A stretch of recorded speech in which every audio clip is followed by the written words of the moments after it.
Hi friends, global institute पर आपका एक बार फिर स्वागत है। आज मैं इस वीडियो में आप सभी लोगों को बताऊंगा कि भाज्य और अभाज्य संख्याएं क्या होती हैं।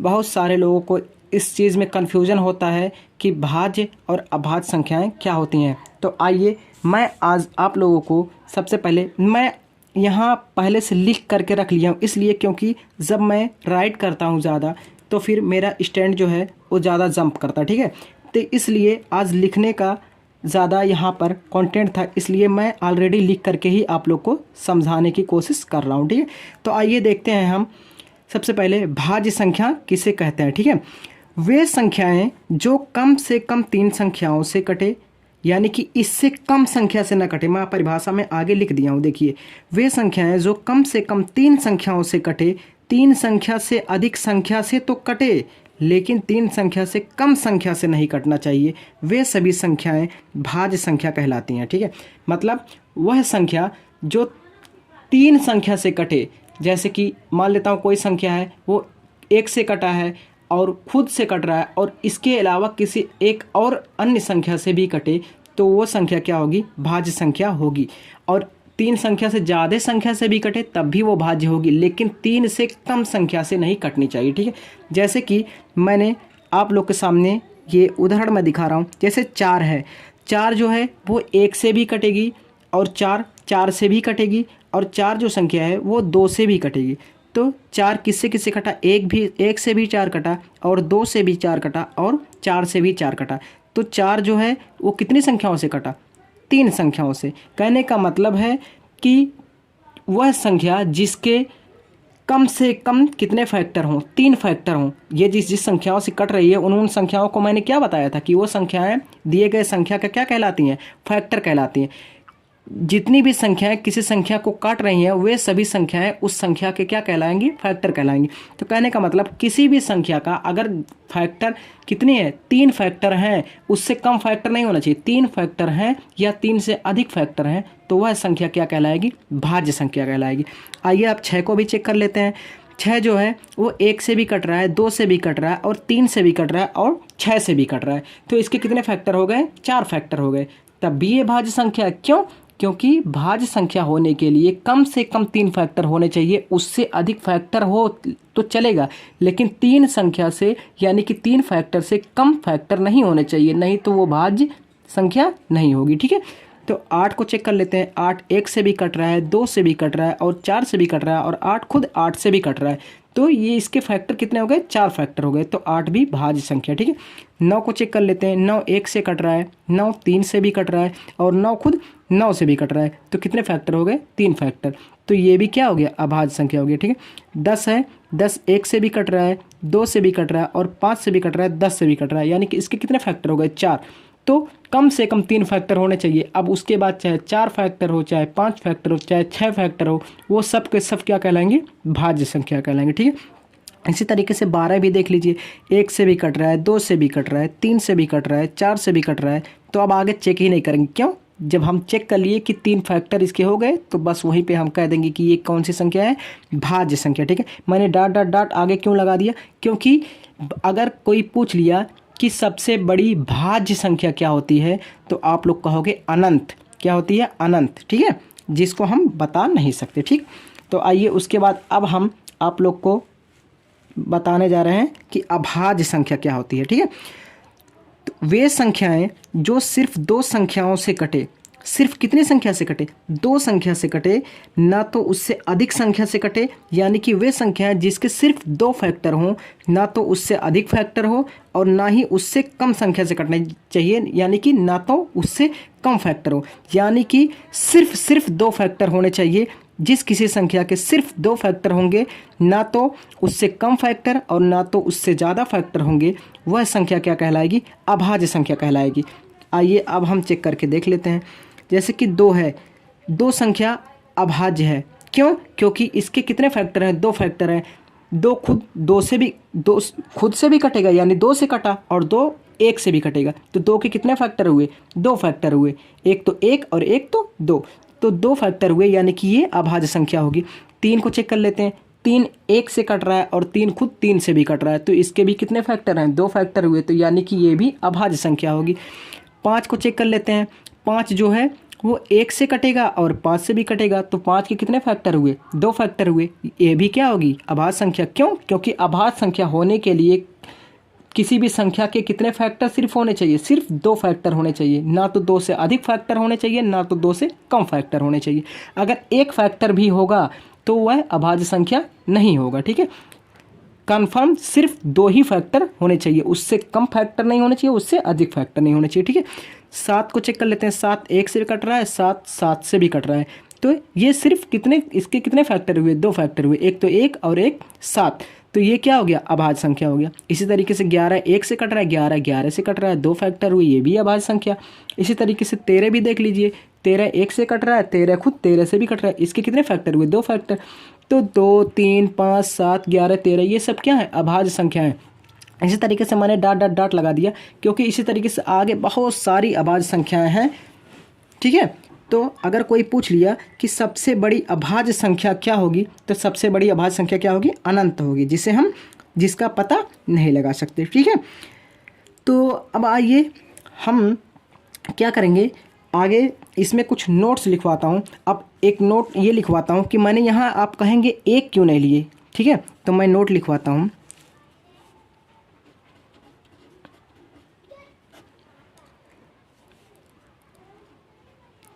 एक जो है, एक ना तो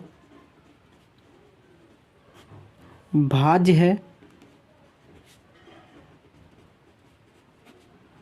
और ना ही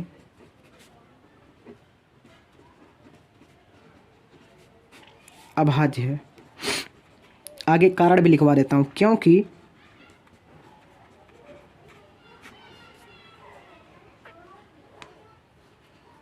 एक सिर्फ 1 से ही कट रहा है,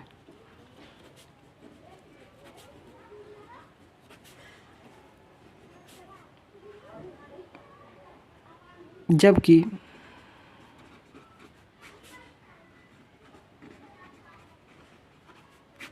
अभाज्य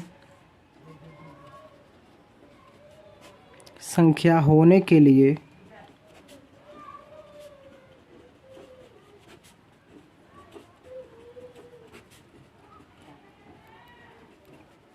किसी संख्या को 2 संख्याओं से कटना चाहिए, 2 संख्याओं से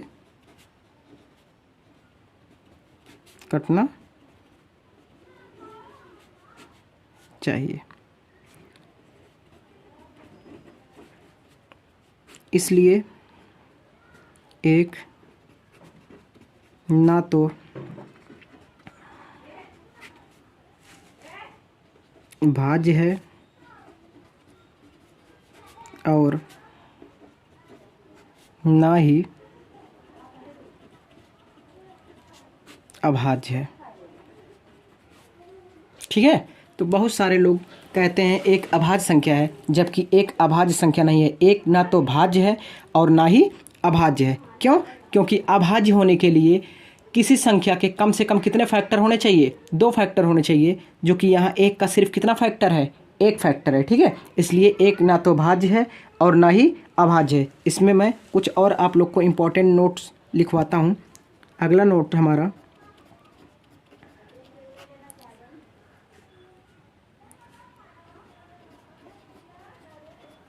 सबसे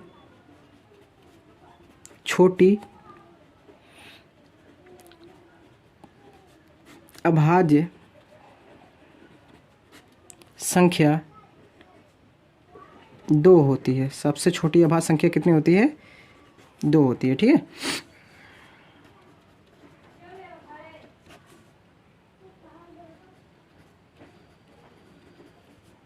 सबसे छोटी भाज्य संख्या 4 होती है। कितनी होती है? 4 होती है। यानी कि सबसे छोटी अभाज्य संख्या कितना है, 2 है। अगर कहीं क्वेश्चन में दे दिया कि सबसे छोटी अभाज्य संख्या है तो ऑप्शन दे देगा 4, तो उसमें से जहाँ 2 लिखा रहेगा उस पर हम टिक करेंगे। अगर क्वेश्चन में दे दिया कि सबसे छोटी भाज्य संख्या है तो आप क्या लगाएंगे, 4। ठीक है। उसके बाद कुछ और नोट्स लिखवाते हैं इंपॉर्टेंट, ये बहुत ही ज़रूरी है आप सभी लोगों के लिए। ठीक है, लिखेंगे 2 मात्र एक ऐसी अभाज्य संख्या है जो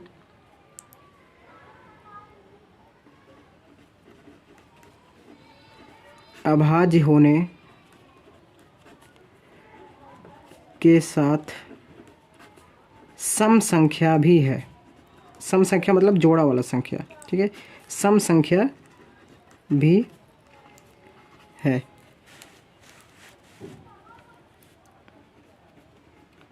इसके अलावा जितनी भी अभाज्य संख्याएं हैं, जितनी भी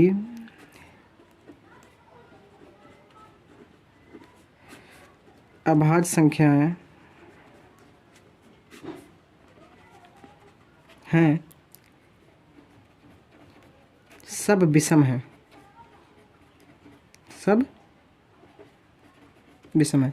कहने का मतलब सिर्फ 2 एक ऐसी अभाज्य संख्या है जो अभाज्य होने के साथ साथ सम संख्या भी है। सम का मतलब जोड़ा, जैसे 2, 4, 6, 8, 10, जो 2 से पूरा पूरा कट जाए वो संख्या क्या कहलाती है, सम संख्या कहलाती है। ठीक है, और विषम संख्या है जो 2 से भाग करने पर जिन संख्याओं को अगर एक शेष बच रहा है, कुछ भी शेष बच जा रहा है, तो वो वे संख्या क्या कहलाती है, विषम संख्या। मैं आप लोग को अगले वीडियो में 1 से 2 वीडियो के बाद संख्याओं के बारे में अच्छे तरीके से बताऊंगा कि सम संख्या किसे कहते हैं, विषम संख्या किसे कहते हैं, और उसके बाद प्राकृतिक संख्या किसे कहते हैं, पूर्ण संख्या किसे कहते हैं, पूर्णांक किसे कहते हैं, धनात्मक पूर्णांक किसे कहते हैं, ऋणात्मक पूर्णांक किसे कहते हैं। ये आप लोग को एक सेपरेट एक वीडियो बनाऊंगा सिर्फ कि संख्याओं कौन कौन सी संख्याएं होती है, संख्याओं के प्रकार और उनके उदाहरण भी देकर के आपको बताऊंगा। ठीक है, तो 2 एकमात्र ऐसी संख्या है जो कि क्या है, सम है। अगर कोई पूछ ले कि अभाज्य संख्याओं में कौन सी एक ऐसी संख्या है जो अभाज्य हो तो है लेकिन वह सम संख्या भी है, तो सिर्फ 2 ही एकमात्र ऐसी संख्या है जो क्या है, अभाज्य भी है और सम है। इसके अलावा कोई भी अभाज्य संख्या सम नहीं है। सब के सब अभाज्य संख्याएं क्या होती हैं, विषम ही होती हैं। ठीक है, तो आज इस वीडियो में आज के लिए बस इतना ही। अगर आज आप लोग को ये वीडियो अच्छा लगा हो तो ज़्यादा से ज़्यादा इस वीडियो को शेयर कीजिए और हमारे अगले वीडियो का इंतज़ार करिए, जिसमें मैं आप सभी लोगों को बताऊंगा कि भिन्नों का लघुत्तम समापवर्त यानी लसपय LCM और भिन्नों का महत्तम समापवर्त यानी HCF, ठीक है, निकालने का तरीका मैं बताऊंगा। तब तक के लिए आप लोग वेट करिए, और अगर आपको ये वीडियो अच्छा लगा हो तो ज़्यादा से ज़्यादा शेयर करिए और मेरा सपोर्ट कीजिए। ठीक है, अब आप लोगों से मिलूँगा अगले वीडियो में। तब तक के लिए जय हिंद, जय भारत, खुश रहिए। ठीक है।